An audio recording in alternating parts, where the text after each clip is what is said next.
I stood there in the cold morning wind staring at the yellow notice nailed crooked on my fence, thinking it looked less like a warning and more like a damn obituary. 72 hours. That's all the HOA gave me to tear down the ranch my family built by hand. And 3 days later, yeah, just 3.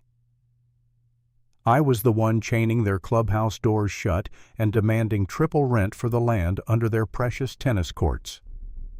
Funny how fast the world flips when people pick the wrong guy to bully. My name's Travis Carter, and before this war started my life was simple, quiet even. I owned 12 acres just outside Pinewood County, Colorado land my grandfather carved out of raw dirt after World War II. My dad added the big red barn in '82, and I'd been doing my part too, greenhouse chicken coop fencing, a few fixes here and there. My days were nothing fancy. Feed the horses, check the beehives, teach a couple kids how to ride. I liked the smell of fresh hay, the sunrise hitting the pasture, the sound of Billy, my old Rhode Island red rooster, screaming his lungs out like he paid the mortgage. Then Diane Langford showed up. If you've never met a classic HOA, Karen, let me paint you a picture. Blonde bob pastel suit clipboard like it was welded to her hand, and the kind of judgmental stare that could curdle milk. Behind her, always 3 steps back, was her husband Howard, quiet, polite, carrying the energy of a man who gave up a long time ago. The first day she came, I was repairing the chicken run. She didn't say hello, didn't ask if she was interrupting. She just sniffed the air like she smelled crime and said, "We've had complaints about the noise. Is that a rooster?" I looked at Billy. Billy crowed. I nodded. Sure is. She scribbled something. "We'll need to talk about that coop too. I don't believe it was approved by the HOA's architectural committee." I set my hammer down and tried not to laugh. "I'm not in your HOA." Diane froze for a second, just long enough for me to see her reboot internally, then smiled like a malfunctioning robot. "Well, your property borders our community, so naturally we'll be keeping an eye on things." And just like that, she turned and marched off. That was the opening shot. The second shot came a few weeks later when I hosted a small fundraiser, Pony Rides Lemonade, a chance for local kids to hang out around animals instead of iPads. One of the moms, Sarah Morgan, brought her little girl Abby, who was battling leukemia. She lit up when she saw my mare Daisy, rode her, laughed, fed her carrots. That moment alone made the whole event worth it. But Diane showed up halfway through, walked around like an IRS audit, and demanded to see permits. For kids, petting horses, at my house. I handed her my ranch's liability coverage and even offered lemonade. She didn't take it. 3 days later, a letter came in the mail accusing me of unpermitted events, zoning violations, and nuisance activities. It wasn't from the county. It was from the HOA. The HOA I wasn't even in. I should have known then. The escalation was slow at first. Complaints, notes, people whispering.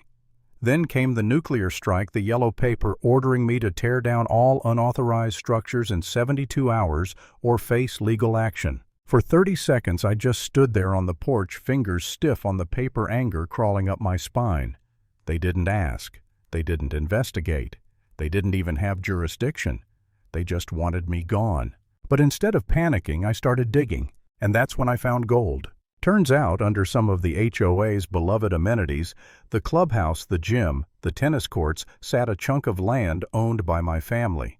My great-grandfather had leased it to the town for $1 a year, for 99 years.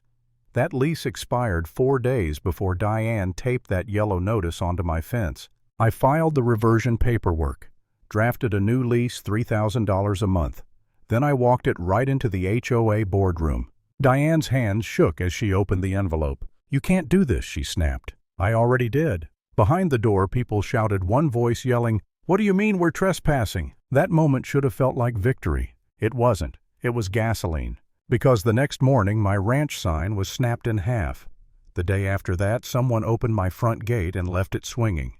Neighbors who used to wave started avoiding eye contact. Some HOA members tried to step onto my land.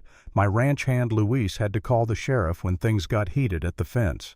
But the worst blow came not from the HOA, but from the county. A complaint claimed my barn was unsafe for public activity. They shut it down for an inspection. No kids, no riding lessons, no community events, no Abby. The place felt dead. And for the first time I wondered, was I wrong? Was this whole thing a mistake?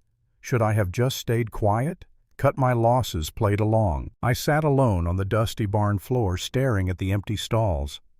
For a few hours I felt hollow, like the HOA had taken the soul out of the land. I almost told myself to give up, to let it go. Then Sarah showed up. She brought bread and Abby's latest drawing of Daisy. Her voice shook when she said, "They told me if I support you, they'll cut Abby's access to the kids' fund. But we're here anyway, because this ranch, it matters." That snapped something back into place. I wasn't fighting for land anymore. I was fighting for every person Diane had bullied into silence. What happened next? Pure chaos. The HOA hired a bulldozer, an actual bulldozer, to clean up debris on my land. I filmed the whole thing from 10 feet away. Camilla, my lawyer, filed for a restraining order before the dust even settled. But the damage had been done. They tore through an old fence my grandfather built. Seeing that fence splintered on the ground, that hurt more than any lawsuit. I dug my heels in deeper. Developers I knew from past work rolled up with survey trucks and heavy equipment. Diane ran down in her suit and demanded answers. "I'm preparing the land for development," I said. "Maybe some rentals, maybe a farmer's market, something tall enough to block your tennis court view." She nearly combusted on the spot. Word spread. The local news picked up the story. Public opinion flipped overnight.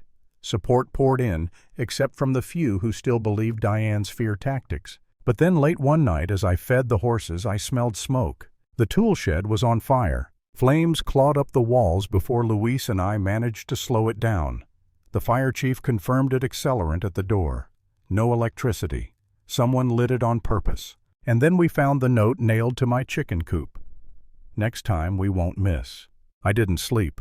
I patrolled the property with a flashlight and rifle, listening to the wind like it was breathing threats. That was the lowest point. The moment I thought maybe this is how they win.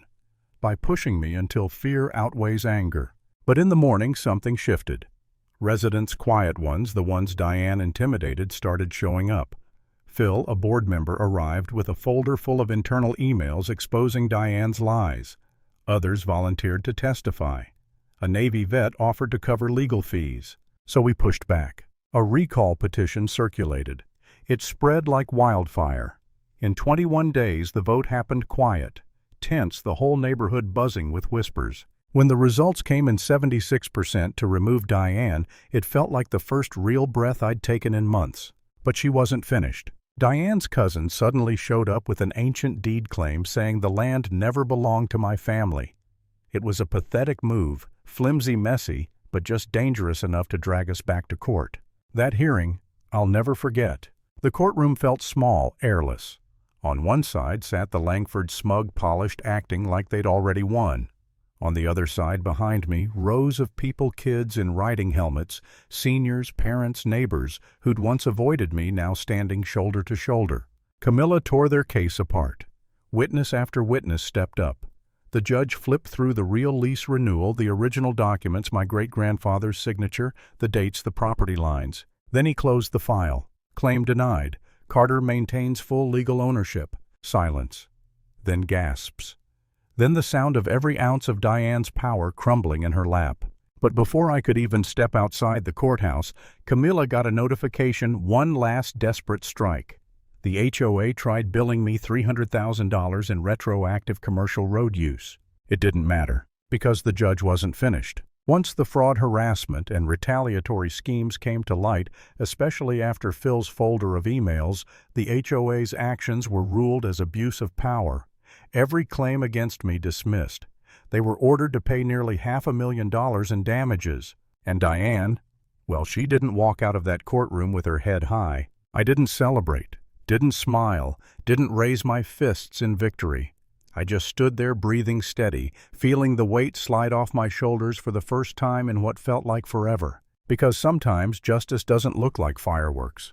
Sometimes it just looks like the moment the bully finally loses her power. And in that moment I understood exactly what this fight had taught me. When someone tries to take everything from you, stand your ground because the moment you stop fighting is the moment they win.